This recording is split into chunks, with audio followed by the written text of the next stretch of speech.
Hey guys, welcome back to the episode. I'm Joel with Backwoods Brothers, and I'm with my man Tony. And we have a special guest today. We have Stephen Bates, going running for a Sentator position, right? Sentator position. I love that. Yeah. Hi, Steve. How you doing? Thank you. Good. I really am trying to get used to hearing myself in my ear. I'm gonna have to take that off for a second. I know. I don't even know if I can get used to that, you guys. I mean, yeah, but we're glad you're here to join us, man. So much. You know what? If you are just joining us, make sure. And I'm gonna put this out, Joel, because last week, brother, I put out to our viewers within the first minute. I said, get online. As Joel is going to be talking to us about what kind of things are happening, we need you to get online. We need you to at least share this out to at least 5 people you know. So do that right now. Get your phone, get your iPad, grab your kid's iPad. They're not supposed to be watching anyway. Grab your kid's iPad and definitely share it out. But they might learn something tonight, so you might want to have them tune in. If they're trying to get out of homework, though, you know what to do, Mom, Dad, okay? Anyways, brother. Exactly. So, while you're at it, also, just so you know, we did release the BS Project episode yesterday. So if you haven't seen that yet, it's actually out there. It's on our YouTube and Facebook page. Go check out the new BS Project episode. But hey, Steve, so I was looking at your website, obviously, to learn more about you and to kind of pry into a little of your privacy there. But I read this line here, and I actually thought it was quite cool. It says, by using the principles of statesmanship and the Oregon way, Steve has had 19 pieces of legislation introduced by different legislators and committees with a strong track record of bipartisan passage. So, using the statesman in the Oregon way, obviously you weren't a senator at the time, right? No, I wasn't a Sentator at the time, nor was I a senator. So I was actually what they call a citizen lobbyist. I thought it was absolutely amazing how the ability you've got to work from not being in a position to vote on that, to be able to argue or to work together with multiple teams to get legislation passed that originated from your end, but you weren't actually one of the voters. I just thought that was kind of cool. Yes, and of course the way the system works, anybody can actually, who has an idea for a law or a bill, if you will, they can go talk to their legislator, but any bill has to be introduced by a legislator. It has to be a senator or a House of Representative. They're the only ones that can actually introduce a bill. So you have to have a relationship with somebody who's actually passionate about the project or the item that you want to introduce. And of course, that's what happened. A lot of the things that I did had to do with veterans. And as a result, I sought out the people in the building who would actually have a passion for that particular project. And Senator Alan Olson was my biggest ally when it came to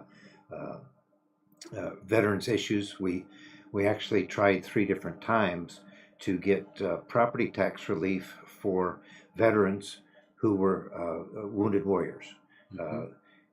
Right now, they get a minuscule discount on their property taxes. At the turn of the 20th century, and I think it was 1911, they got 100% property tax relief. Wow. But through the years, things changed, and now they're only getting less than 10% of relief of their property taxes. They had 100%, went from 100% to 10%? To less than 10%, yes. Less than 10%. And that's why Senator Olson and I were working on this. Wow. Yeah. Wow. Yes. And that's why we were working on this project with the Senate bill to actually get a better percentage. We knew we couldn't get away with going all the way back to 100%. So we were trying to get it up to 20 or 30 or 40% level. That would be more palatable because it involves tax money, and some of the schools and some of the counties were a little upset that we were taking that money away from them. But I said, we're not taking away from you. We're basically giving relief to fellas that went, whether it be Afghanistan or Iraq, and even some Vietnam veterans still need help with their property taxes. Absolutely. I mean, yeah, but they fought for it. I mean, they deserve it. They deserve it. So. Yeah. You announced you're running in January of this year, didn't you? Yes. Okay. What brought you to this point? Well, of course, Senator Alan Olson retired in January of 2021. I actually put my name in to take his place. He retired in the middle of his term, and there was a process. I put my name in to take his place. I was the number one nominee from the Republican Party, Mm-hmm. and Senator Olson actually endorsed me. He says, I want Steve Bates to take my place. That didn't happen. Somebody else took his place. But then he called me last October. He said, Steve, Senate District 26 is coming up, and you're in the new District 26. I says, oh, well, I said I'm not really interested. So he called me again 2 weeks later. Says, Steve, you gotta run. You gotta run. I said, well, I'll give it some thought. Then in November he called me again and said, Steve, you gotta run. You gotta run. Wow. And then Relentless. along about right through the Thanksgiving holiday, I gave it a lot of thought. Talked to my wife, talked to my family. Yeah. And then the first part of December, I says, okay, we'll give it a shot. So while we didn't make the formal announcement until January because we had to get a lot of things squared away, make sure we had a bank account for people to donate to our campaign and everything. We had to get everything set up. But and that's what brought me to it. I was talked into it by a retired senator. So It was also backed up by quite a few people. I want to actually read an endorsement. Marie Tooney, yes. Tooney, she said, an elected board member of the Oregon Trail School District Board of Mount Hood Community College Board, said this about you. Beyond a doubt, Steve Bates is the most qualified person to run for Oregon State Senate. And she actually said this too. Being his neighbor for 40 years, it's been amazing to see how he has become an icon of the community. Nice. I really like that word. I like that word. Icon. I mean, can't get any bigger than that. Yeah. So she speaks very well of you. Yes. And she was your neighbor too, so that's even better. Yes. I can remember when her cows used to get out and come over to they're one street over from us, and every once in a while we'd have to help chase down our cows and take them back. You know, we had the same thing happen here, but we with kids. Some of the kids would get out, hang out. Kids would just chase one down. Last one, drag them back. Yeah. You're talking about my kid too, aren't you? I wasn't gonna go there. No. Hey, we have one of our guests was asking how they get a new yard sign. The weather ruined theirs yesterday and today. Well, you can call my office 503-663-6271 and let me know that you need a sign. And of course, we can leave some with the lit keys here, and they can help deliver them too. Daniel left us a big old stack of them, so I know lots of them. You know, apparently we're the sign distribution. Yes, location. you are the sign distribution company of Estacada. You could see their yard. You could see them. They'll hook you up. Wait for political signs. Yeah. So there's much better places we'll talk about later where you can get other signs. But yeah, so can I push the advocating for you a little bit more? Someone said, let me tell you, my mother brought me up and told me that it's wrong to self-promote. So I would gladly let you promote me. Well, you know what? I'm going to gladly do it. It says Steve exemplifies, Steve exemplifies honesty, integrity, leadership, commitment, and hard work from the community he cares so much about. So actually in this statement, there's honesty and integrity and leadership.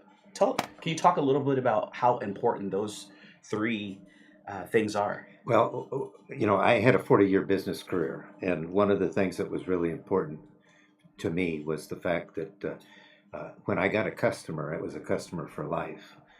Most of my customers kept coming back and coming back because I tried to make sure that they were treated appropriately and properly, and of course they got the bang for their buck.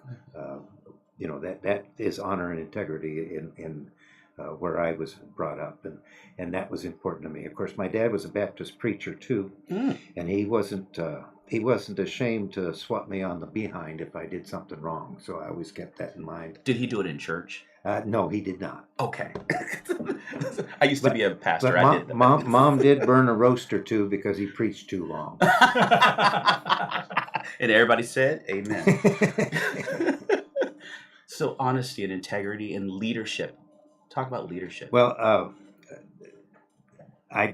that's where I guess comes natural. It's nothing that I really set out to do. Mm-hmm. But when I saw something that needed to be done, I'd say, we need to do this. Mm-hmm. And then I'd get people and they'd get behind me and we'd go do it. So I guess that's leadership. It is. Yeah. John Maxwell said, you're not a leader unless someone's following. That's true. Yeah. That's good. I used to say that I'm not leading anybody when I'm just walking the same direction everybody else is. Ooh. So that's good. That's good. So, I was looking at some of your accomplishments that you've done over the years over there in Boring, and apparently in 2013 you were named Boring Citizen of the Year, which is kind of cool. But they referenced some of your accomplishments, and one I thought was kind of interesting is that you led Boring community's effort to withdraw from the TriMet district and uncovered potential fraud in the process. Ooh. I'm curious how you got yourself out of TriMet there, because I thought that they were like once or claws in there.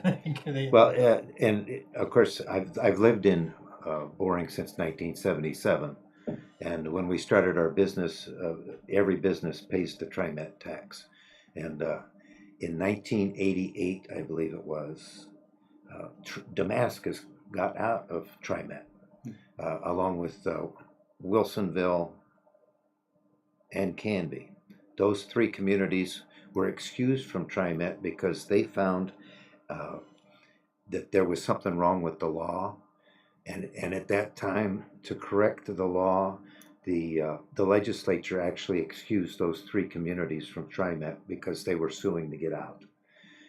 Unfortunately, nobody from Damascus came to Boring and tell us that they wanted to get out, because we would have probably gotten out then. But when I was getting ready to semi-retire, was always a question in my mind, is why we're paying all this money to TriMet, but we're only getting a bus at 6 o'clock in the morning and a bus at 6 o'clock at night. Yeah. Just 2 buses a day, and at awkward times. Nobody who worked in Boring could ride the bus to work, or anybody who lived in Boring and worked in Portland really couldn't get to work on public transit. So it was sort of a waste. So we started asking questions in 2010. The questions, or the answers that we were getting to the questions, we were paying full price for less than full service. The answer was, well, tough luck. So with that response, the Boring Community Planning Organization, of which I was just now then becoming a member, started having some meetings with TriMet people, also with the city of Sandy, and also getting involved with the county commissioners. Nobody could come up with a good solution. Basically what it boiled down to is that TriMet was trying to apply an urban service to a rural community, and it didn't work, because they said that their buses couldn't go on our rural roads. Well, then if they couldn't go on your rural roads, why are you telling us that we should be riding buses when we need to have cars to get around on these rural roads? So one thing led to another in 2011, and you can only withdraw from TriMet every 5 years. A lot of people didn't know that, and I didn't either. Actually, it was a news reporter that told me, go read the law, because 2011 is your year. It just happened to be that I asked the question at the right time. So then I called TriMet and says, well, where do I get the petition forms? Because it says here that you guys are in charge of these petitions. They says, well, we don't have one. You're going to have to make one up yourself. So I started from scratch. I made up petition forms. We went around the community. We got, there were very few people that wouldn't sign. I would venture to say that we got turned down by 10 people, not 10% of the people, but just 10 people. Oh, really? And everybody said, well, why do we have a service that we can't use? Mm-hmm. And basically they were wasting money. They were taking, I figured, about $750,000 a year out of the Boring economy, and we were subsidizing operations in Portland and Gresham, which didn't make sense to me because that was another county over. Are you shocked by that, Joe? Not at all. So Not at all. TriMet's one of the most badly run organizations in the state. So besides the state itself. And so we proceeded. We got enough signatures. We turned the signatures into TriMet. TriMet then sent them to the Clackamas County. They verified the signatures, and then TriMet says, "Yeah, you've got enough signatures for us to have a hearing." So they called a hearing. Now, and they are in charge. The way the rules are set up, they were in charge. So they got to select the judge who performed the hearing.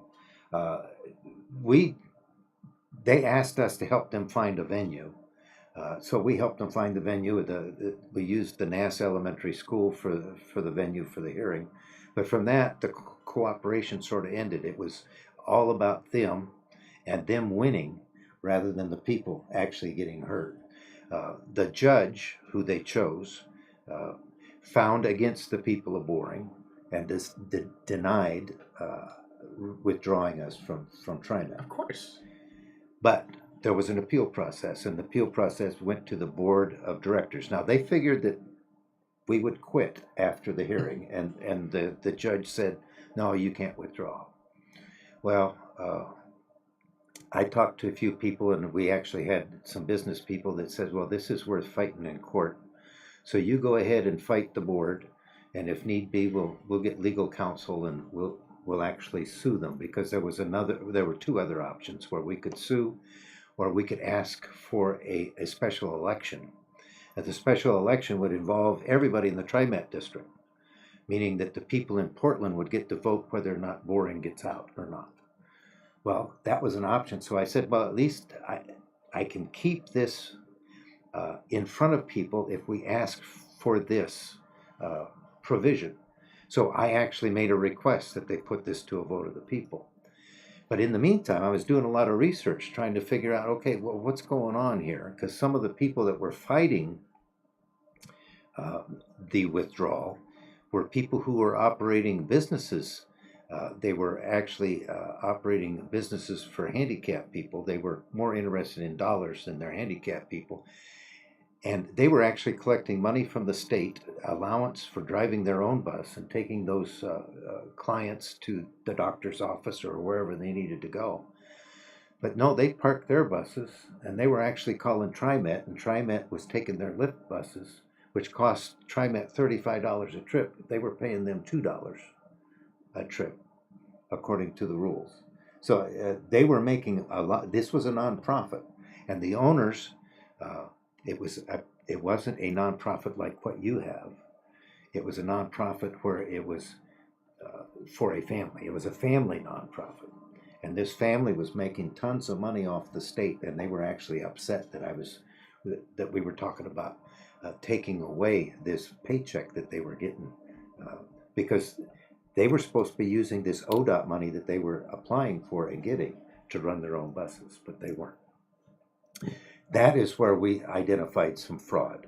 And when I told the board of directors from TriMet that I had discovered this problem and that nobody's going to be left out in the cold, there's transportation available to them, transportation money is available to them through the state.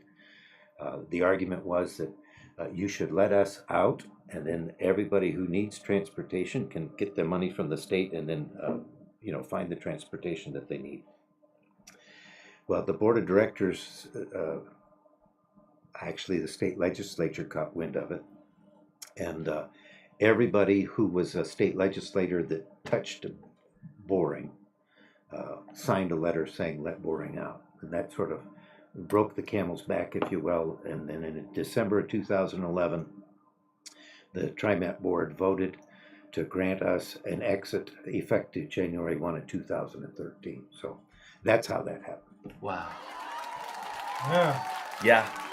There's a lot of work there. And that's one of the things that a lot of people don't realize. And that's why a lot of stuff doesn't get done. Because if you start on a project like that, you have to go to the end. You can't just go and say, oh, shoot, this is harder than I thought, I'm going to quit. And unfortunately, that's what happens. And that's what TriMet was counting on. They were counting on us to quit. They were trying to make things as hard as they could. They were literally stacking their defense. Yes. And yet, you work through that. Mm-hmm.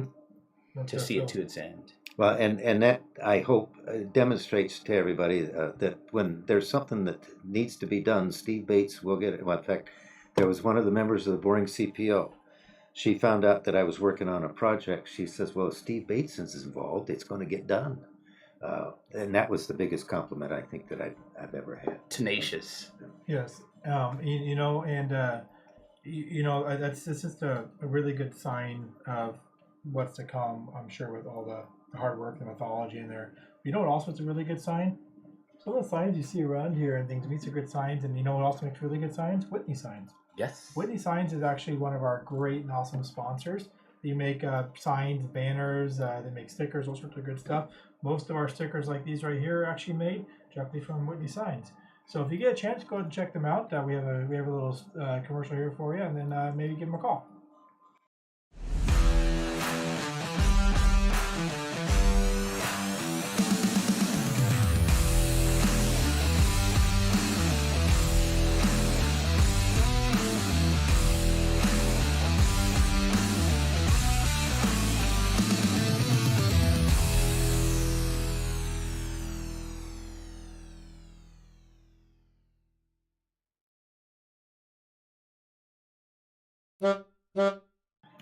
Honk honk. I love the Hong Kong thing. It's amazing. Welcome back, guys. It's just like a last little wrap up to the whole thing. Right.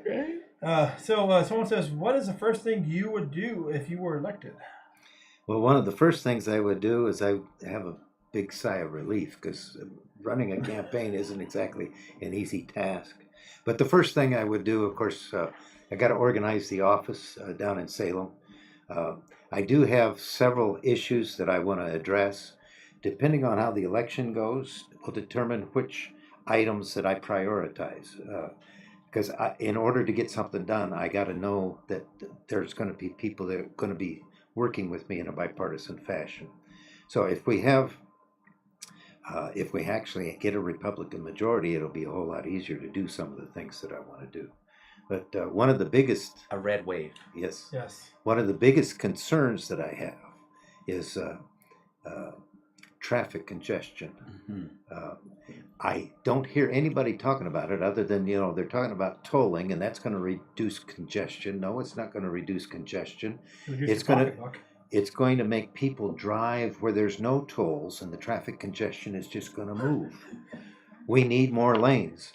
And that is basically what I want to at least, as a senator, I know I don't have a whole lot of power over ODOT, but there is an oversight committee, it's the Transportation Committee, and they can actually put pressure on ODOT, and the state legislature can actually pass a law that will establish policy for ODOT and also the Oregon Transportation Commission. The OTC, basically, they're in charge of ODOT. It's a commission that's appointed by the governor. A lot of people didn't know that there was that layer. And they basically set the policy. But if the state legislature says something in a law, the Oregon Transportation Commission has to follow that law. So that's one of the things I want to do. I want to speed things up. There's talk about, some of you might have heard about the Sunrise Corridor. We had the Sunset Corridor back in 1980s. That's when they turned Highway 26 into a 4-lane highway going through Washington County. Mm-hmm. They promised us that it would be our turn in a few years on the east side, and there was going to be a 4-lane highway to hook I-205 up with Highway 26 out here, just outside of Boring.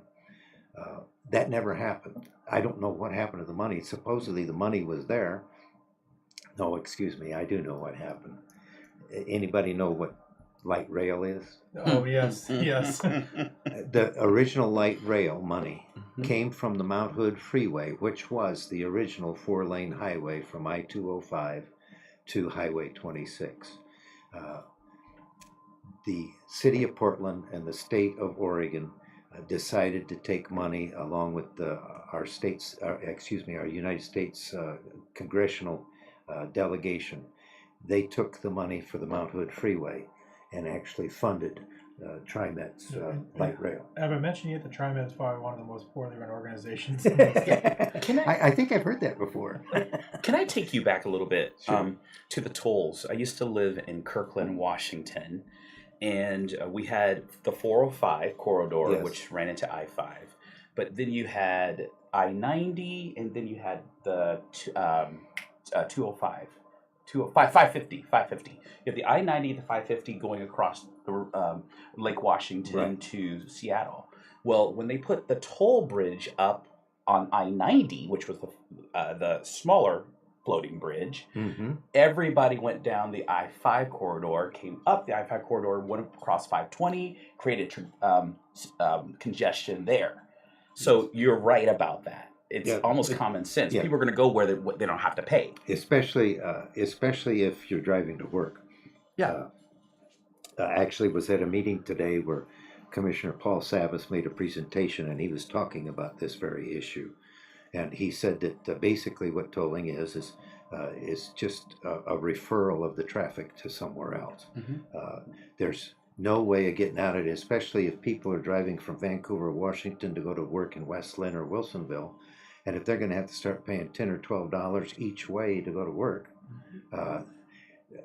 they're probably going to have to quit their job and find a job somewhere else because it's going to be too expensive when you consider it's going to cost you almost $200 a week to go to work. And that's the thing is we're Oregonians and people already struggling enough in some areas. Adding an extra to feed them doesn't need to happen.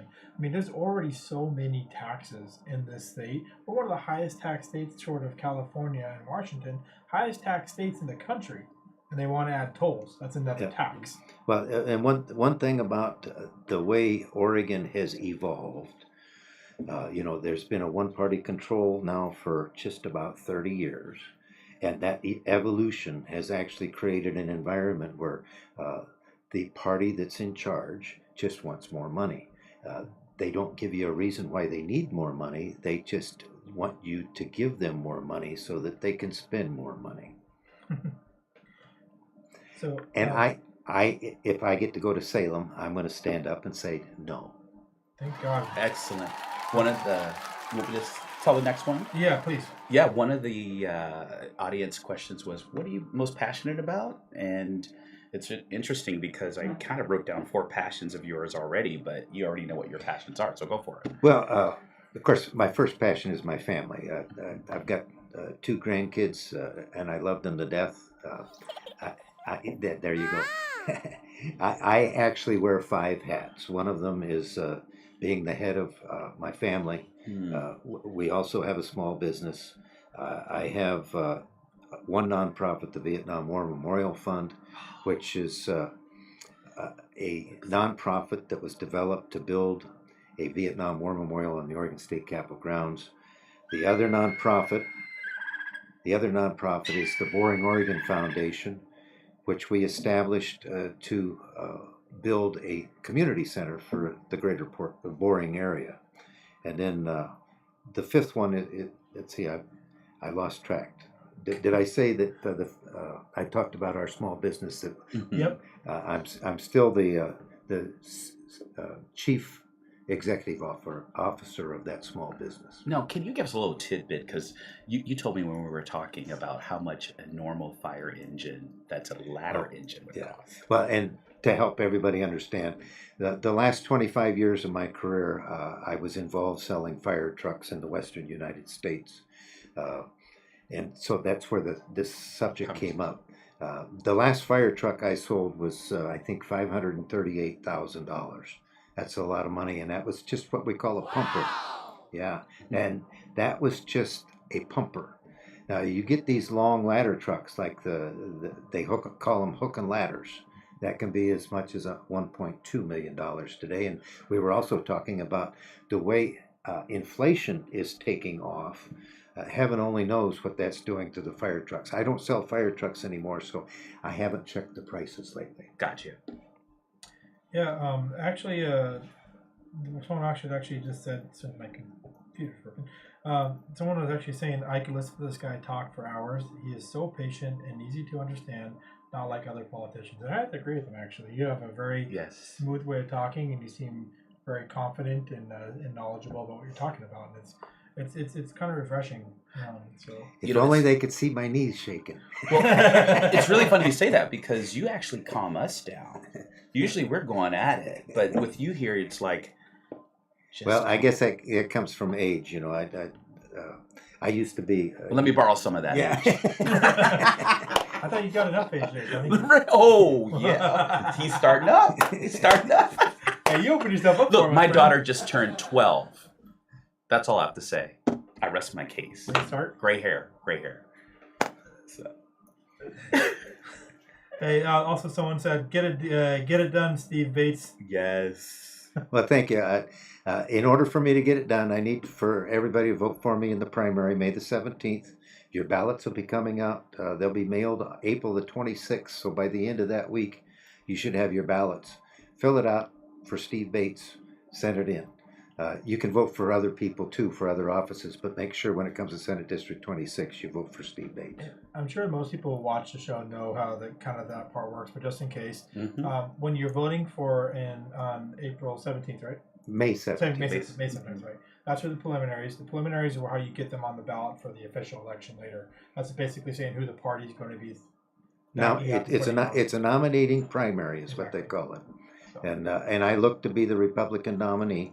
I am actually the only Clackamas County resident that is running for this office on either side of the aisle. Oh. So we have a Republican from the Dalles, a Republican from Multnomah County, and a Republican from Clackamas County, Boring, that's me. And then there's only one Democrat running, and she lives in the Dalles as well. So I'm the only Clackamas County resident running for this office. And just so you know, 65% of the population of Senate District 26 lives where? Clackamas County. Clackamas County. And that's why I'm running. Part of the reason why I'm running is I don't want to have my senator living in the Dalles. Okay. Exactly. Well, you know, one of our viewers said, we need to change up this one-party control. And speaking of party, you can't have party without pizza. You need party and pizza. And we have a local lady here who runs a fine business. Her name is Valerie. And she is in charge of what we call Hitch and Post Pizza. I love going to that pizza place because not only is the pizza, the service great, but it's also something there for kids. I mean, every time my daughter goes, it's always someplace to eat. And just so you know, the wife and I, when we're done with this tonight, we're going to go over to Hitching Post and see about their pizza. Well, there you go. That's the best thing. Watch this.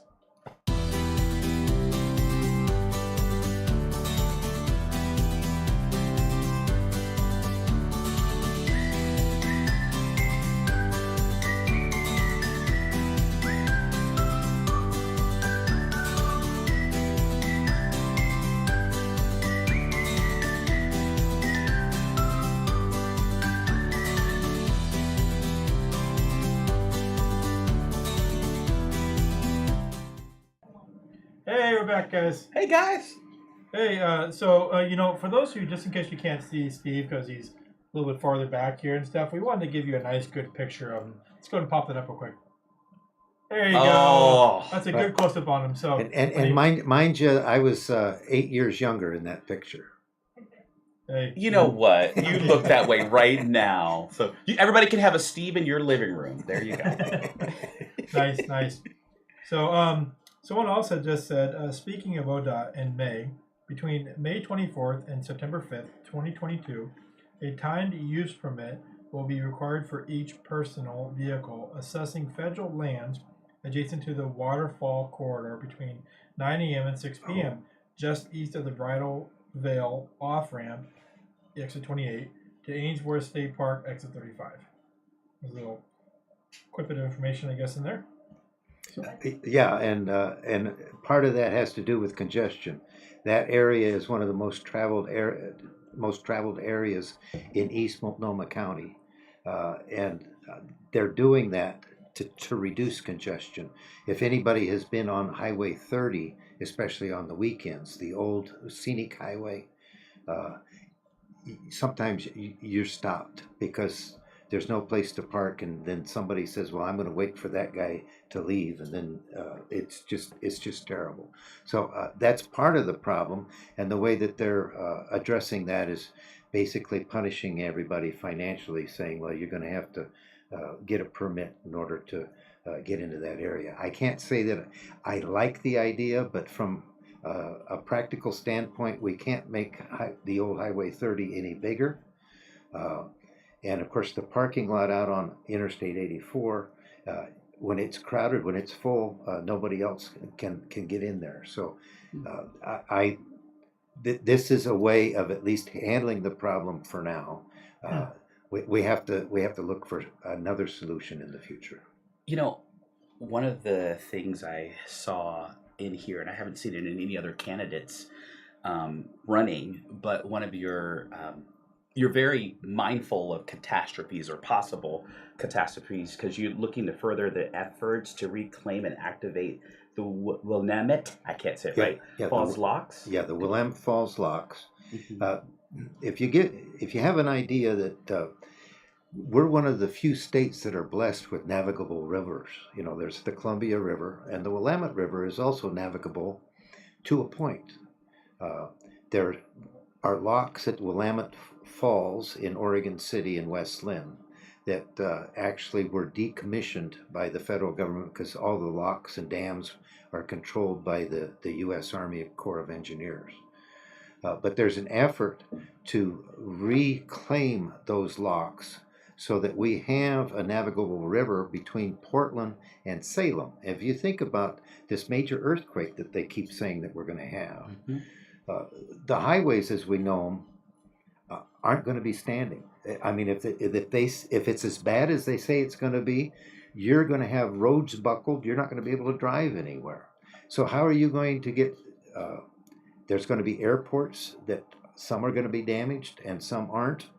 So how are you going to move food and emergency supplies if you don't have roads?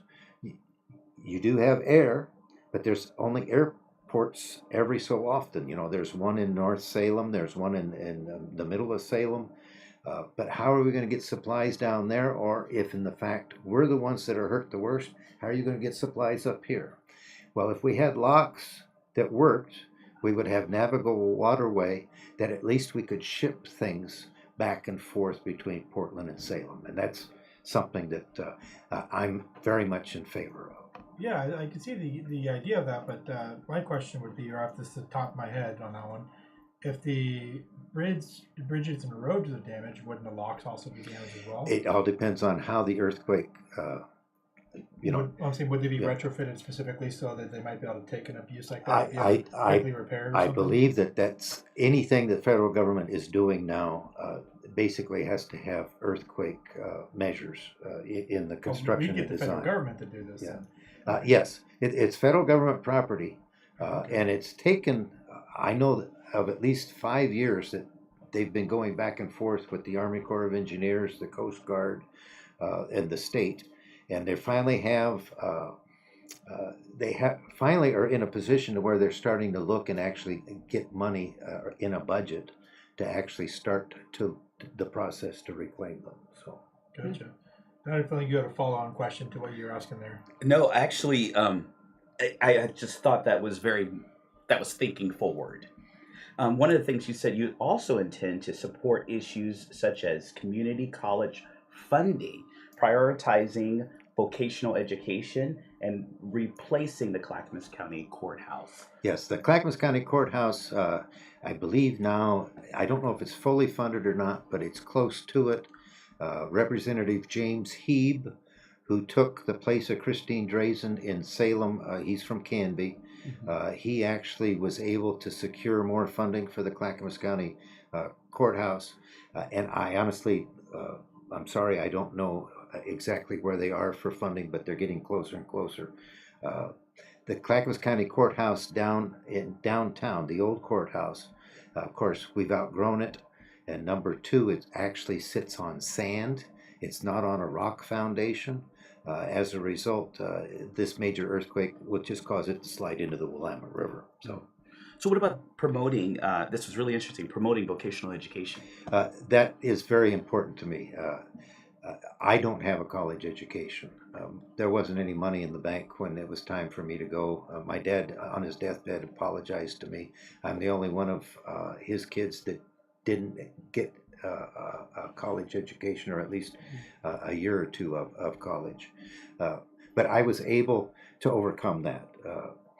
I got to live the American dream without a college education, and you can do that. And nowadays, there's some of these vocationals, plumbers, electricians. They're making more money than some people that have Absolutely. $100,000 degree. Yes. And I've run into too many people who are paying off $100,000 school debt. Yes. And they're not practicing the discipline that they went to school to learn. Very true. So I honestly believe, and of course even I did the same thing. When it came time for my kids to be college age, I says, you're going to college. In fact, my son says, no, I want to take a year off. And I said, no, you're not going to take a year off, because if you take a year off, you just won't go to college. I know how this works. So he and I argued. We forced him to go to college. He ended up getting a 4-year degree, and his degree is in business administration. And I'm proud to say that he owns his own business today. So at least he's practicing in the discipline that he learned. I'm actually working through my master's degree right now in cybersecurity and networking. So right now, and not to take anything away from a college education, but we don't want to stigmatize the people who can work with their hands. And if you have the gift of working with your hands, that doesn't necessarily mean that you're good at book learning.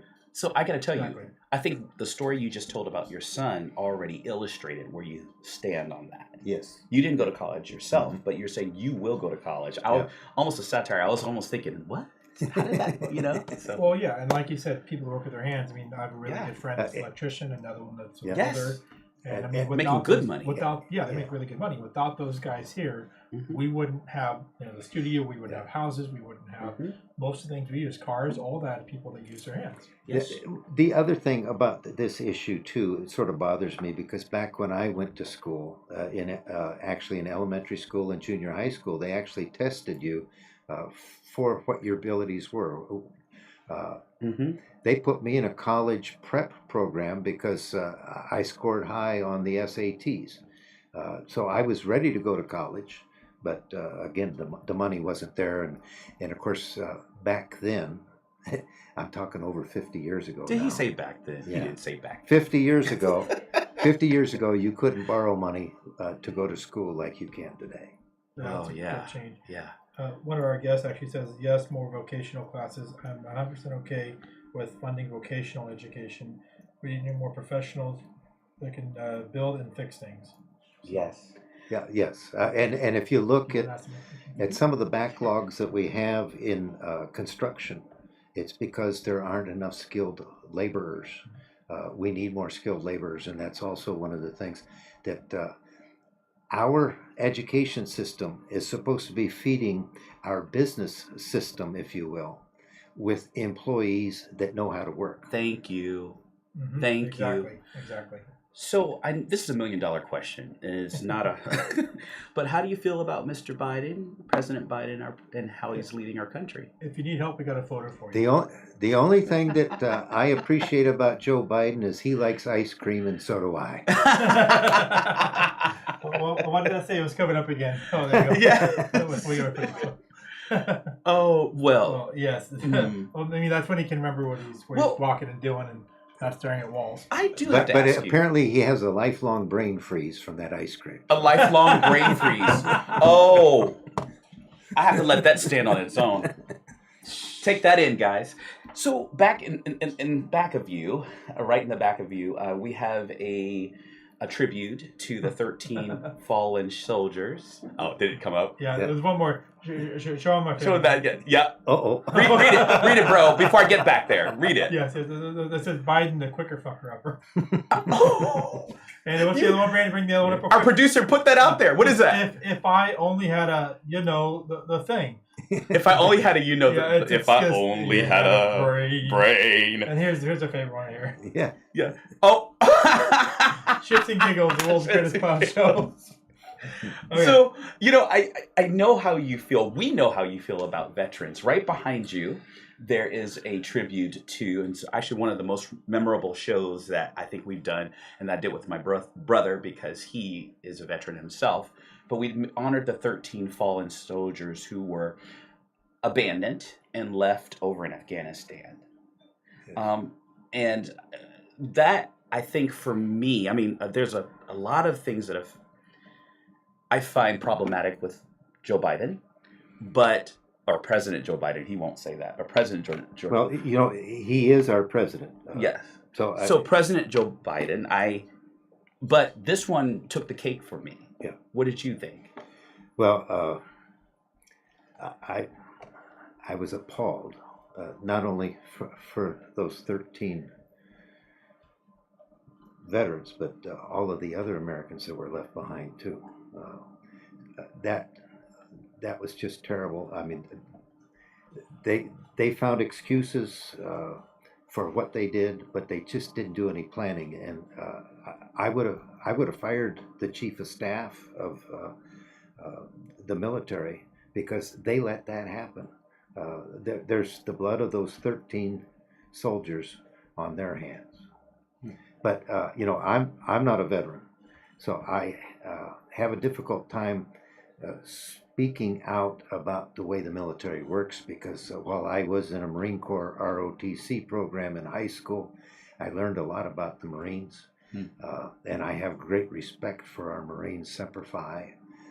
I got to wear the Marine uniform. I mean, how cool is that? But I was never able to call myself a Marine because that was during the Vietnam War. And they had a lottery for the draft. And many of you have heard about the draft. But I was the second year. The year I was eligible, it was the second year of the lottery, and my number came out way high. And they only called like 65 birth dates that year, and that was the start of the decline of the Vietnam War. So we were going like this. Whew, I don't have to go. Mm-hmm. And in a way, I'm sort of ashamed that I had that attitude. But based upon the societal defects of the time, and I don't know if that's really a good way of playing it, but there were the anti-war people, and then there were the people who were for the war. And of course, I was in Barstow, California, and we had an Army base 30 miles to the north and a Marine base just 10 miles to the east. And so we were in the middle of this conversation about this war, and it was an unpopular war. And the sad thing about it is that 58,000 boys ended up going to Vietnam and dying, and eight women. Back then, there weren't too many women who were in the military. So when you go to the Vietnam wall in Washington, D.C., you'll find 8 women's names on that wall because only 8 women perished in the Vietnam War.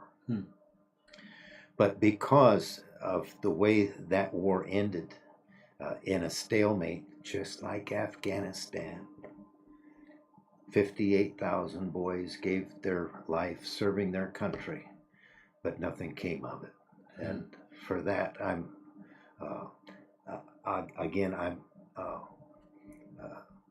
I'm retrospective of the fact that we should have done things differently 50 years ago.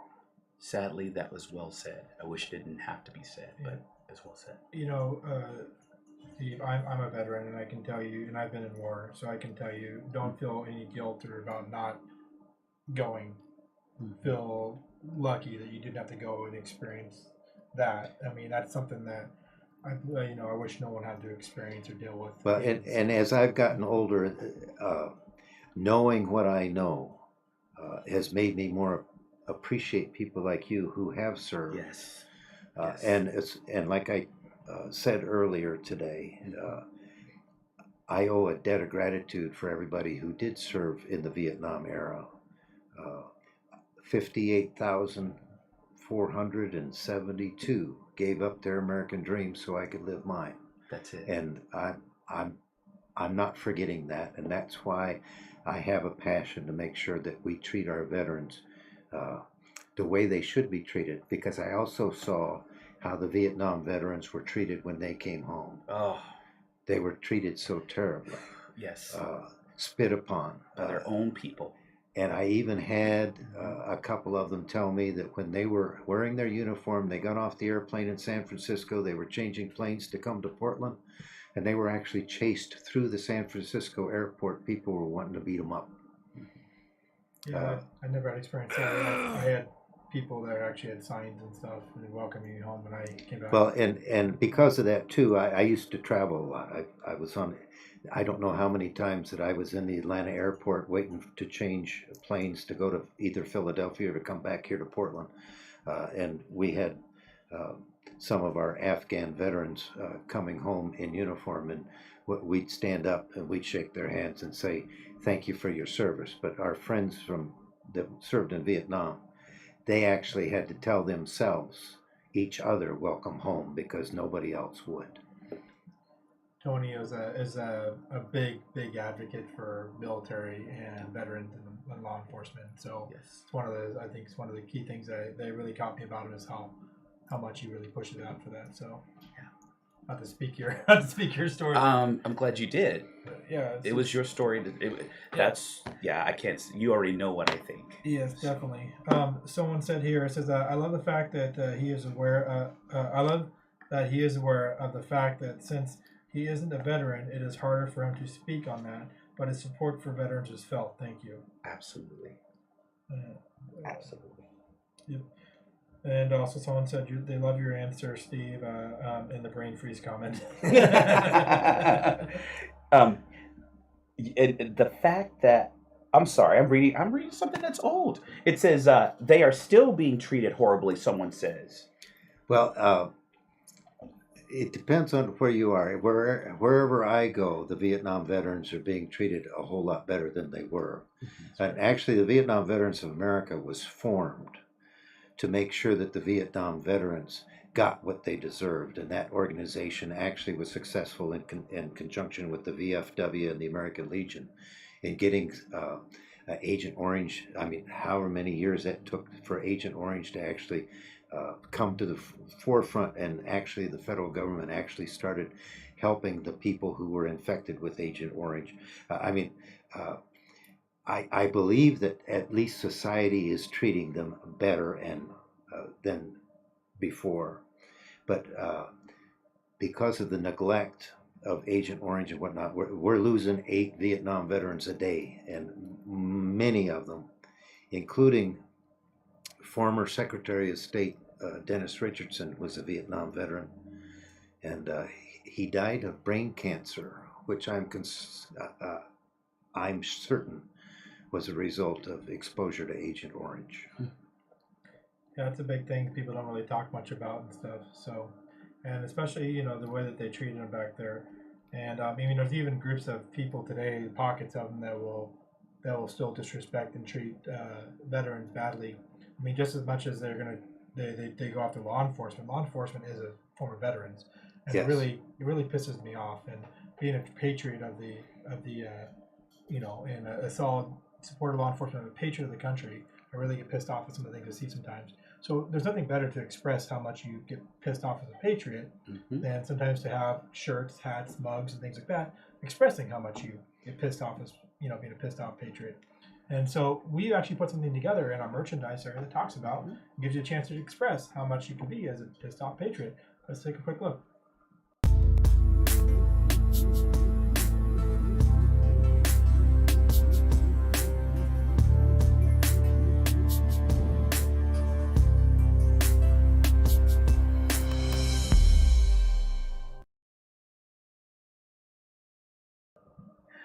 We're back. So please take advantage of that merchandise there. We left off talking about veterans, and then Brother spoke up about the treatment of police. And I can't help.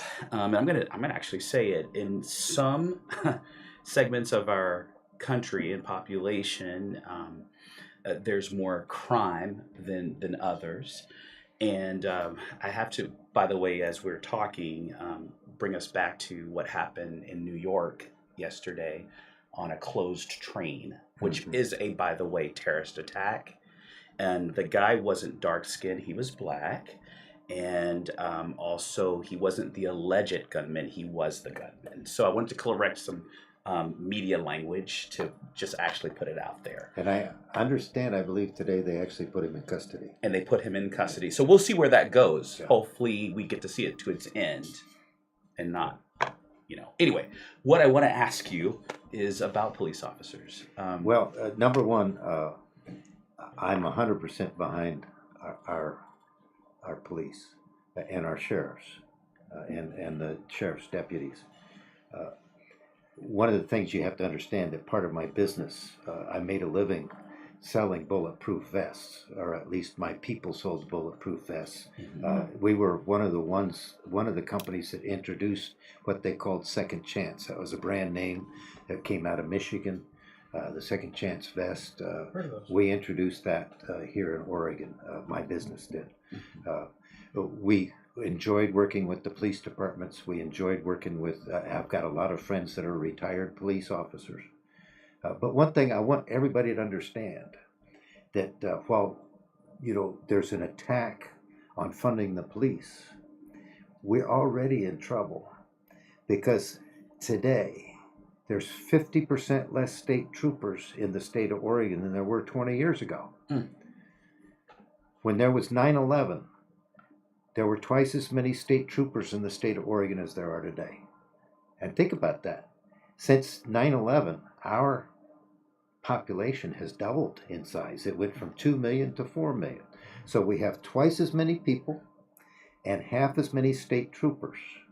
And one of the big problems that presents is that the state troopers are the backdrop for the city police departments and the county sheriffs. And if we're understaffed and we have a major problem, then nothing's going to get done and we're not going to be safe. So I'm saying that our communities are at risk until such time as that we fully fund and fully staff our Oregon State Police.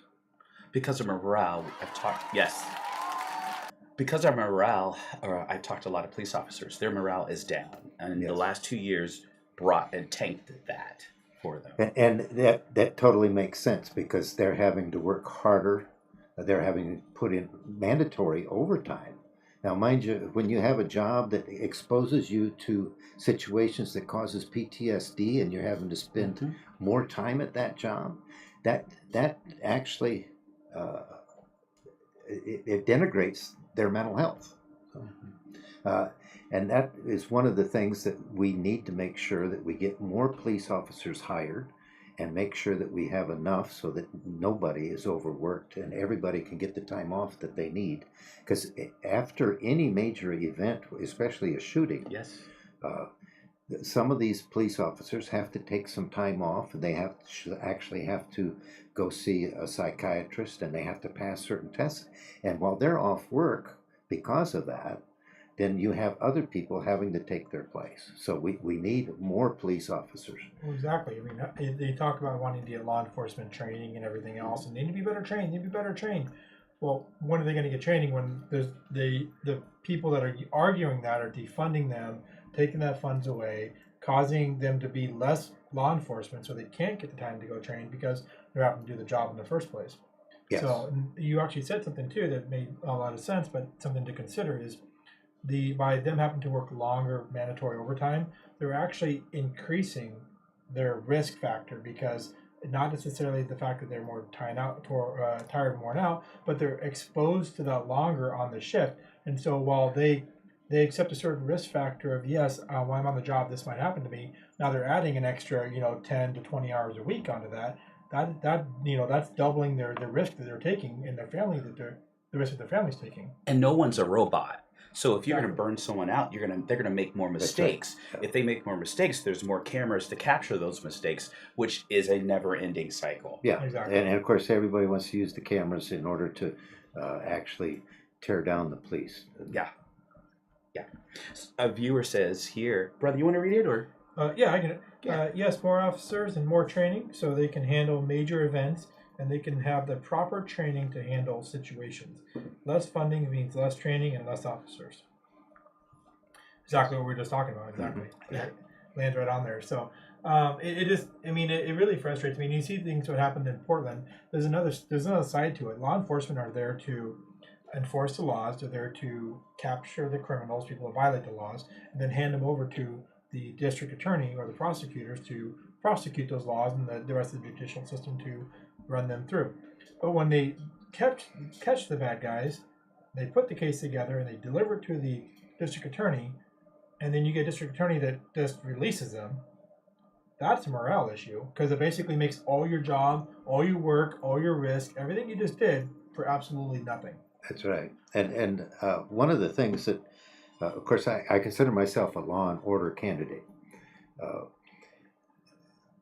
Retired Multnomah County Sheriff Bob Skipper is one of my supporters, and he said to me, he says, Steve, I like the fact that you talk about law and order, but you don't just say the words, you tell people what it means. Yes. And this is what law and order means. Go Number ahead. one, you enforce all of the laws on the books, no selective enforcement. Mm-hmm. Number two, you indict and prosecute each and every case to the full extent of the law by the rule of law. And number three, you do the crime, you pay the time, no early outs. And what the governor's been doing is ridiculous. She's put 1,200 criminals on the streets, and actually she is increasing the homeless problem because those people aren't going to be getting jobs and buying houses. I mean, you can't argue with that. That is the most strategic way I've heard it. And it's the most direct. I mean, And the most direct. Well, and to tell you the truth, I learned that from Rudy Giuliani. Rudy. Okay. All right. The former mayor of New York actually said that's exactly how he cleaned up New York when he became mayor, because New York was a cesspool when he took over as mayor. And that's how he got the city of New York cleaned up. It's just by those three rules. It's a cesspool now. Because they're not applying those three rules. Yes. The gunman who shot 6 people and injured many more had a long rap sheet. Yeah. Should have never been able to acquire it. Right. Yeah. Well, Steve, do you have anything else you want to cover? Because I've kind of ran through my questions for you. I have one more. Huh? One more I have. Yeah. Mental health. Mental health is something that I believe that the state needs to establish a statewide policy to make sure that mental health care is available where it's needed, when it's needed. How we're going to do that, I don't know. Representative Cedric Hayden from the central Willamette Valley actually introduced a bill back in 2018 that was a trial or a start of a program, or at least an experiment, but that bill died in committee. The state legislature has been ignoring mental health. We need to look at what we're going to do as a state when it comes to mental health care. There's a gentleman who's running for House District 52. His name is Dr. Bourne from Sandy. Well, his practice is in Sandy. He lives up on the mountain. Is his first name Jason? No. I was just thinking the same thing. No. Like, he has a practice too. Yeah. Ooh, that's scary. But Dr. Bourne basically has been saying this, because I've been to several candidate forums, and he's been there, and he keeps repeating this. He says, 10 years ago, you could call, and within 5 phone calls, you could have an appointment with a professional mental health care physician. Today, and then 10 years ago, that went up to 20. He says today, it could be as many as 50 phone calls to actually find somebody who will take you. Basically, he says that we're in a mental health care crisis. There's not enough mental health care to go around.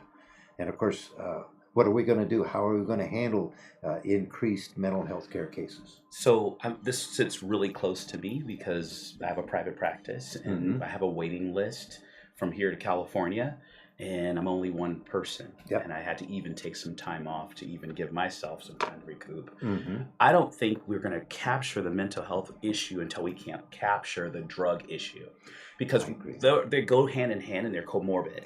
Well, and if anybody's been following my Facebook page, I've made some comments about the fact that we need stricter laws when it comes to Not looser illegal drugs. laws. Yes, Yeah. we need stricter laws because the opioid crisis is terrible, and the fact that we're not enforcing the opiate laws is actually creating a bigger problem. We At least if we get the people off the streets and into a detention center of some sort, we can actually help them with their drug problems. Well, let me ask you the flip side of that because my wife has a chronic illness and she has to take chronic medication. So my question comes to is when it comes down to that, they make all these laws, opioid laws and things like that, and they affect people who need that medication on a legitimate purpose because it helps them function on a daily basis.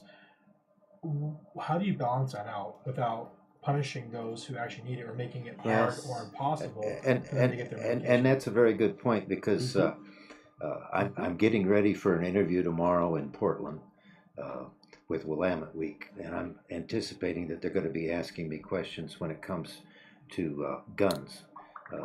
And basically, my response was going to be this.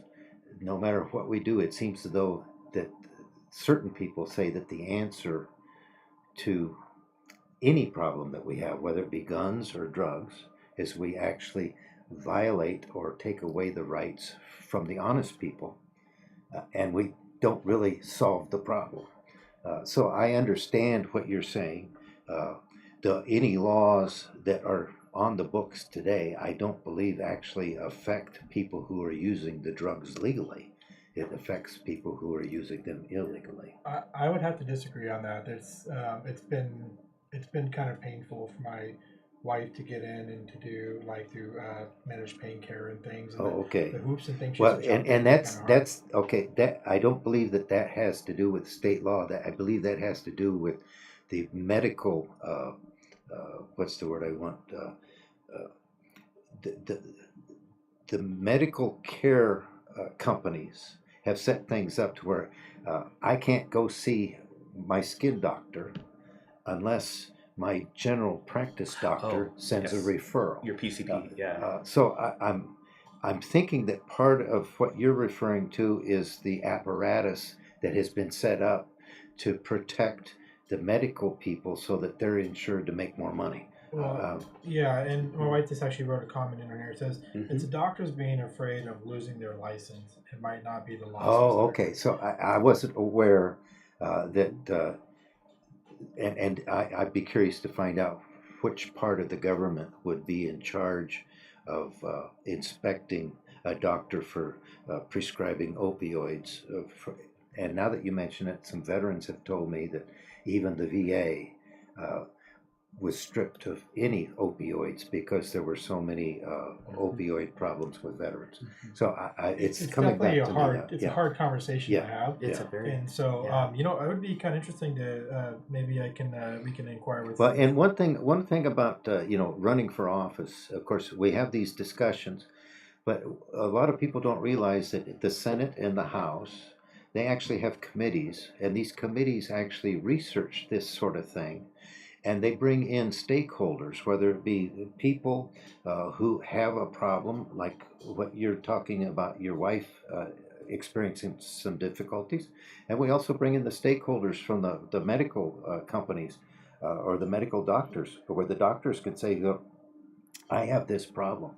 And then that's how they actually craft some of these laws that we get. The good laws are brought from consensus in talking with different parties and understanding how to fix the problem appropriately. One of the viewers, I think it's one close to us, it says it's insurance putting pressure on them as well. Yes, I understand that. My family, we actually use Kaiser Permanente. We've had that for 30 years, so we're used to their system. And we haven't had any great medical difficulties that we've had to really worry about things like this. But I understand, insurance, people having to approve. A friend of mine, I guess he had a bad knee down in California, and that knee was actually affecting his balance. He's about my age, and it took, I think. So he's 20. He's 25. Yes, yeah. Okay. It took a couple months for the insurance company actually approved the procedure that the doctors had prescribed. So I understand that difficulty, and I don't know how to fix that. You can. I think it's a large conversation to have. Yeah. I mean, Nuance. But that's one. but that's something that has to be done at the federal level.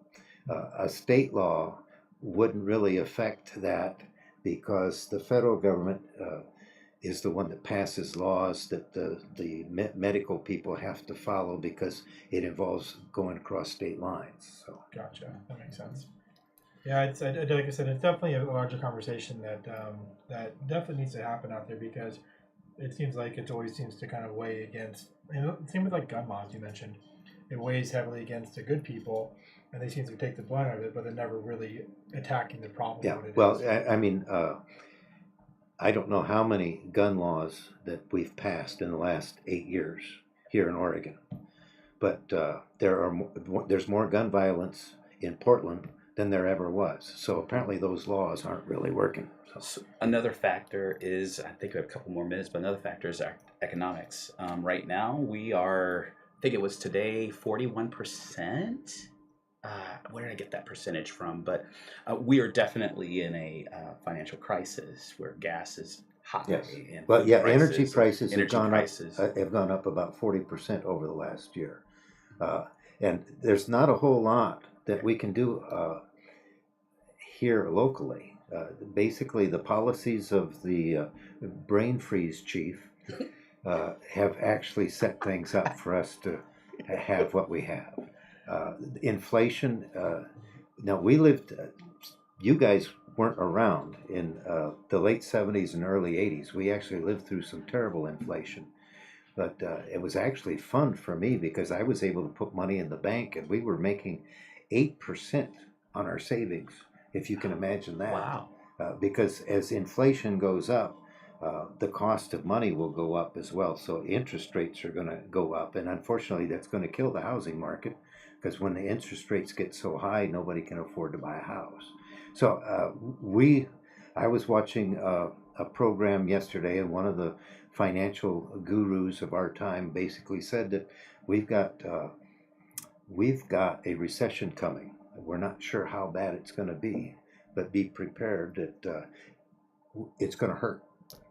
And that the founder of Home Depot actually used those words yesterday. He said, in order for things to get better, everybody's going to be hurting, because especially the people who are living from paycheck to paycheck. Already now. Yeah. I think in order for things to get better, we need to get the right leadership in office. Yeah. Leaders like yourself. Yeah. Absolutely. Have logical thought process. And if you look at what it was 2 years ago, I remember $1.79 gas. I can't remember. I think that was in Missouri. The wife and I, we like to travel, and when we travel, I like to go by car because then I can stop and visit relatives and actually stay with them and sort of make sure that I overstay my welcome. But the important thing is that as we travel from state to state, we see that prices way down. But now in Missouri, it's twice as much as what it was 2 years ago when we were there. That is ridiculous when you consider the fact that the new policies of this administration actually shut down some of our energy producing companies. They didn't shut down the companies, they shut down the projects. We wouldn't be dependent on Russian oil today if that pipeline going from Canada to Texas. Do you have another show? Yeah. Do you have another show? We can get into another hour of that. Yeah, exactly. That's a whole other conversation right there. But if we're coming to the end, I guess I need to say this. I really enjoyed being here with you guys tonight. It's always fun visiting with people who are of like mind. And I want you to know that I am looking forward to serving as the senator from Senate District 26. But in order for me to get there, I need your help. I need for you to vote for me, both in May and then again in November. May and November. Brother, you have a couple of things to read as well here. Oh, well, where it says Ben Shapiro has said a recession is coming too, just like in 08, that one. Yeah. So, and then vote. And also it said the laws don't affect the criminals, that's for sure. So, Yeah. But I mean, you're right. In order for you to get into the office, you definitely need to vote, get the people to vote for you. I mean, you got to, if you want to see change, you have to make sure you participate in the election. You have to go out and go out to your mailbox hopefully and get your ballot. And then what I like to do, I get the ballot, I fill it out, and I take it and personally drop it off. I don't mail it back. So. Yes, and that's sort of what we do. It's sort of of course, being a candidate, we like to take a picture of me dropping the ballot in the box up in Oregon City, so it's counted. And of course, one thing that people should know is they can follow their vote. They go to the Secretary of State's website, and they can follow their vote and actually make sure that it gets counted. You stole it. Oh. You stole it from me because I was going to say. I'm sorry. No, that's the first time I've been called a crook. That was an honest crook. But and you know what you're talking about, because as a person who soon might be entering into a government, I want to be there if the people vote me in. And I want to make sure that there's no nefarious action happening between my signing a ballot and it going to where it needs to go. Mm-hmm. So I like the way you say you can track it. So, well, to add on to that, many people think that they're registered to vote and that they're good to go. But in some recent voting and other things that have happened out here, we've in SDK we found that there's a big portion of people that actually don't have proper registration of where their location and where they live at isn't there. So now's the right time to go to, I think it's called ORSTAR, right? Is what you can you go to the Oregon Secretary of State's office website, or you can actually go to the Clackamas County Elections website as well, and that'll link you to the Secretary of State's office. But the important thing is that you check and make sure you have until April 26th to file your registration for this election in May. So you've only got a week and a half. We'll post all the links onto the Facebook as well. Check it out. And into our website, we'll try to get on there so people can see it. And so they can get on there, make sure that you're registered with your current address where you're at. And so that way you receive the ballot and that you can make sure that your vote's counted and that you're participating actively in seeing the change that you so desperately want. Do it. So, one sheet. And encourage somebody else to check theirs as well. I mean, even if you think you're good, I check mine constantly before every election. I make sure it's good to make sure that I'm properly registered and everything else with no problems. Mistakes happen. Don't just assume. Go check. It takes less than 5 minutes. Yeah, and just this last week, the Clackamas County Elections Office mailed every registered voter a card to tell them which districts they are in. If you didn't receive that card, that means they probably have the wrong address for you, or you're not registered. So that's time to go check if you didn't get a card in the mail. Yep, that's a good point.